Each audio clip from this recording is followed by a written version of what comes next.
Good morning Manipur ngasi di ete londa Manipuri da blogging tawba tare ayam de lyangmai da blogging tawba ni ai subscriber singna za nangi do kari lonno bahap ta de Manipuri londa khra ngangbiro haibadi ngasi first time Manipuri da ngange adana ngasi se Manipuri lon tambiba tare Manipur da humang haib지 강이고 humang 톡바 humang ngasi bahap ta bro hu hadi poison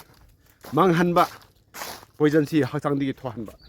hojikan gi laina yamba bp ne heart problem ni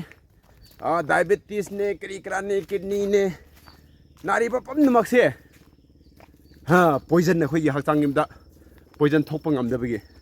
nari ne dana asigi steps in hoina follow tordine nari ba mi bp lady be diabetes lady me loi ma mangkhani mangdrine engonda lo paisa kong tare adu pharadi engonda hoina kong tare aduna chingda lady mi se nau tampak ta lady mi se pattan munna tabiro ta dinge da subscribe button do trek khana nam adu kaidano hana khangda mi di akhang mi ngonda chalaga ne trek hana nambiro aduna humang asi hu asi khoi ya changda hu asi thok tridine laina de tom legini ado english ki londa detoxification kawe detoxification di hu du manghanba amot pudu poison sing du phatba sing du manghanba asine aduna kamai manghangini step simple de na haibige number 1 da ayuk hogapam nan ne number 1 si sing alumba thakini sing alumba sikana ni pigini nang na semba tai ayuk tadi engmene ne kitchen da chaning da group si yoina aduna ahingda numdang da tumlamdai da flax da ising asab se thamlaga tumpham khuding nangi yum tumpham khuding da ising asaba botol ma engba botol ma si pi dawni flax ka lo ni bazar digi lo tai green lo ni pasa di tan ma tai ho flax lai ta mi ana mi engon da lo khra mateng pange flax lo riga ising asaba si numdang da queen of the kitchen gi rani duna pullaga tumpham khuding da magi nupa gi ni angang ni loi ma tham domni ayu hogapem donda number 1 si ising lembu thak domni kana su ising ingba thak pi aroi lembu glass ma number 1 number 2 da number 2 check domni number 2 si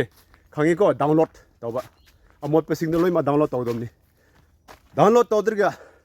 ariba pot purga walking chapi aroi download si phajana tawdani kilo ma tawdani kilo tangkhai du pur chapi aroi aduna number 2 chapa ngamda mi se ising lembu si phajan thak domni number 1 ising number 2 ising lembu thak na next number 3 exercise chalam dai da hoy anaba leida mi di hakchang asigumba apabati sat habriga chatpi ai walking se bp leiba diabetes leiba mi se aina dress tawnga tambige number 1 banian hapkani banian ngi mathakta t-shirt hapkani t-shirt ki mathakta jogging gi fit koksu cover tawba yaba jogging mathakta jacket fit se ani hom mari manga hapo longpant hapkani aduga kongup se second hand gi chalga phajaba sneaker lawro aduga dress pachana tawrga walking check dawni number 3 da walking chaba se style da chapi aroi fashion show gi style da thuna check dawni chapam dan kilometer ma yaroi ani su yaroi ahum mari hoy anaba mi di noma gi increase hobi ai ko na da mi khara kan mi di yari phodi kilometer mari munga truk tra pho chapi ai kan ni di yumda hatba matam da chalaga halakpa matam ne humang loi makse tholamuni chot pata ni free chim nungda chopam nang haktang potharo ising alumba muk thalo thaklaga hak pothariga iru batawne ising ingmena iroro luthokro adidi hakchang sine yang khani saji macha gumna chomang ngam khani aduna hu si hakchang digi thok khredine diabetes BP gi mual audre diabetes BP lebe mi se control tawde ne hospital sabda dolan sabda noina sat haibada moin noina ne meteng pangri do asmana ana yekse uzikandi yam khat kre hospital hen ni yamba ana ba hen ni yamba adana khoi laira leita mi di asigi steps in ti gi follow tawro adu waidi ne paisa si chalroi hachang si lanthum ni health is wealth habsi so ko no paisa leitur hachang phardi ne adum tan mangame aduna diabetes leiba bp leiba heart problem kari problem loin ma leibe si hu si manghan se exercise si chat se jingdi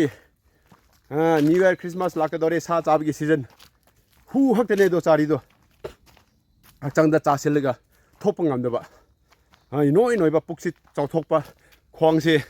asi khwangse thaba yaroi si je khwangse khwang thaba thick waist asi je danger oi ne do na pa han do ne puksu chawhan be yade ada subscribe tawbiro next content da phaning ma loi makse ai gi content je adum yi no lai naning de ne ase gi channel se subscribe tawbiro thank you have a great day